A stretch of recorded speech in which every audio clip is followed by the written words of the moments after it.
Hey YouTube, if you're new here, welcome. My name is Oliver Jan and I love to talk about personal finance, entrepreneurship, and all things financial independence. So in today's video, I wanted to kind of go over a spreadsheet that I made to help complement my other video that I made on how to get started with personal finance.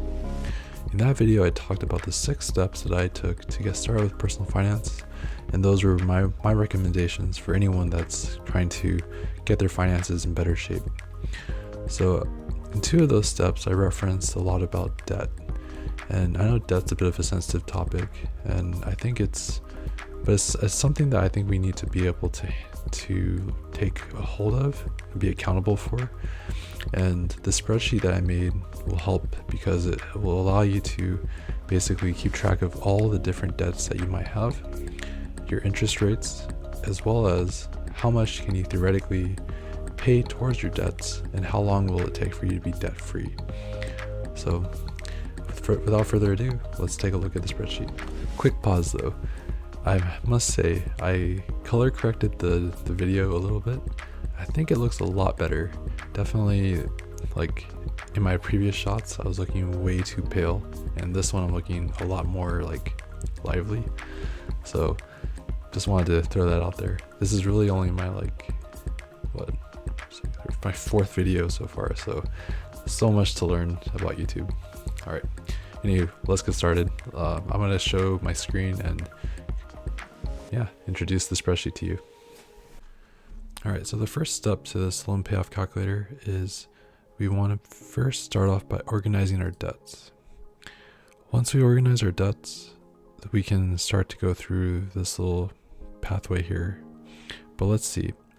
So in this fictitious example, I have several debts here. They each have different loan amounts, different interest rates, and I calculated a monthly payment. This is based off the time that we want to pay off this debt. So let's say we want to pay off this debt in roughly 6 years. So to accomplish this, our monthly payments will have to be like such.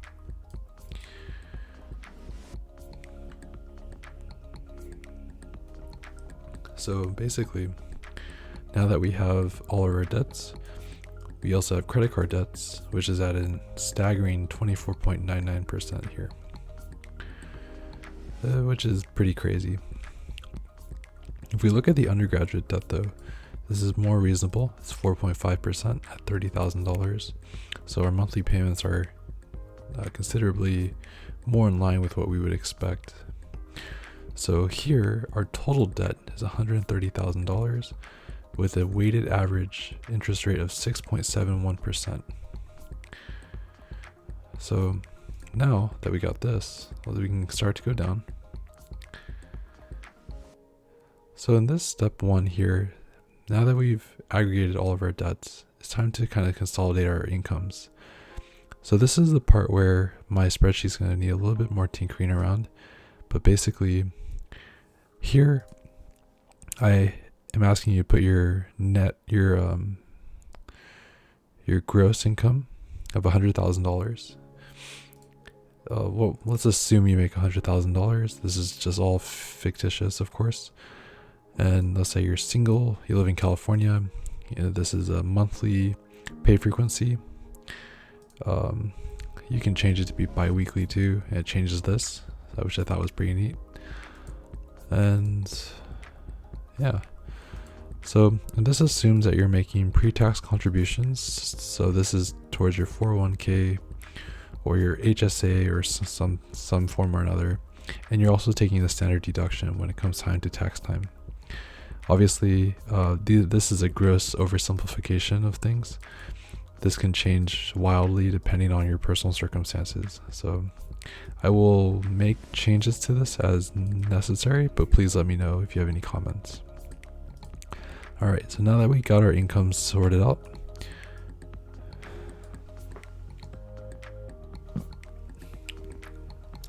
now's our step 2, which is our paycheck and our taxes. So assuming everything we put in here is correct, we should be able to get our paycheck and taxes input in correctly. So basically, let's keep this monthly so it looks a little bit cleaner.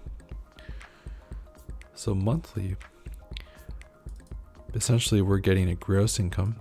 This is without taxes of $8,333.33 per month. We are paying federal income taxes and state income taxes because of California of this much. This is our FICA and SDIT. These are mandatory expenses that we need to pay towards our taxes. So this is a little bit troublesome, but must be done. So that leaves us with a net income of roughly $4,801.16. So every month you'll get this much. All right. So let's keep going. Get to step 3. This is where we're going to break down the percent of our income per month into different buckets. So here, I want to say we can save roughly 50% of our income towards debt or savings, 30% allocated to rent and living, and 20% towards our expenses. This obviously will depend on you, of course, and my version of a budget is actually a little bit more challenging, I would say, because the usual heuristic is that we want to save roughly we want to have our expenses be roughly 50% here and 20% here. So this is a common rule of thumb. This is the usual 50-30-20 rule. So 50% goes towards our expenses, 30% towards rent and living, and 20% towards savings. But let me show you what happens here if we use this. So in step 4, I have the loan payoff calculator. Here, this was our original number that we wanted to pay. If we saved only 20% of our income, our estimated time to pay off our debt would actually be 21.13 years. So that is a very long time, and I don't think anyone wants to deal with that. So basically, what we want to do is we want to flip it on its head and just try and pay it off a little bit faster, because who knows, like, I don't think you want to be paying off debt for 20 plus years, right? Okay, so now 50%, we're going to swap this now. Let's say 50% here and then 20% here. Hey, this looks pretty good. Now, if we can stick to 50% savings rate allocated for debt or savings, now we can technically pay this off in roughly 5.39 years. Let me show you how beneficial this is. If we can stick to our 50% budget, where we allocate 50% of our monthly income just to our debts, we can technically pay it off in 5.39 years. If we do this, right, our actual monthly payment will be roughly $2,400.58. And if we think about it from our idealized situation of 6 years, our monthly payment would be $2,208.29. Now you might be thinking, well, if you look at these two numbers, obviously you're paying a little bit less each month, but take a look at the difference that this will save you. Over those years, this difference will save you roughly $3,725.06 in terms of interest. So this is actually quite drastic. And now I want to emphasize that, this may not be so big of a deal, but let's go back to the point where if we had 20% savings,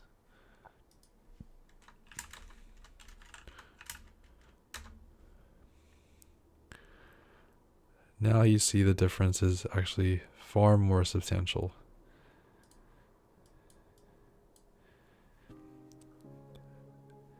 That's probably like a couple nice cars, maybe like I don't know, depends on what you like, but I could probably get like at least 2 nice cars with that. That's like a house down payment right there. So I would probably not want to consider this situation where we pay off our debts in 21.13 years. Alright, well, anywho, if you liked what you saw, I will definitely link this down in the description below. Feel free to check it out, make a copy for yourself. If you want to, the way you do it is you just go up here to File. I believe it's just make a copy. And if you have Google Drive, this will just make a copy of this and you can make changes to it as you see fit. Alright, so a couple of things to preface though is that I'm still working on the step 1 section. There's a lot of different equations here that are occurring. Basically, I have a lot of conditionals here to say if you're in California. I have the no state income tax states as well. So for instance, the state of Washington. If you look at the state of Washington, there's no state income tax. That's pretty sweet. If you look at California though, we do have state income tax. So that kind of blows. But let me show you this so you can kind of mess around with it if you want to as well. So I believe it's in scripts editor.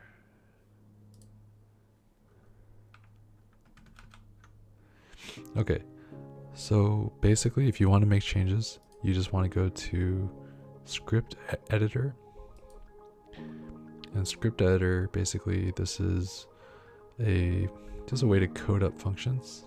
I believe this is in JavaScript, but essentially I have all these different variables here and some really, really annoying equations to calculate all these different functions. And believe me, it took a long time to put all this together. So I would really appreciate it if you left some good feedback on this. Okay. So basically the way this works is once you make a function, compute state income, now you can actually call the state income.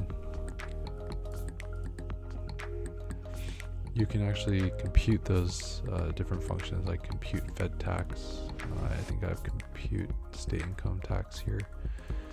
So yeah, all these different types of functions you can make. Obviously I'll be working on this over time, but yeah, for all the other states, stay tuned and wait until next time. Alright, well, thank you very much for stopping by in my video. If you like what you saw, feel free to leave a like below. I get back to everyone in the comments, and definitely subscribe for more if you want to see more content from me. Alright, until next time, cheers.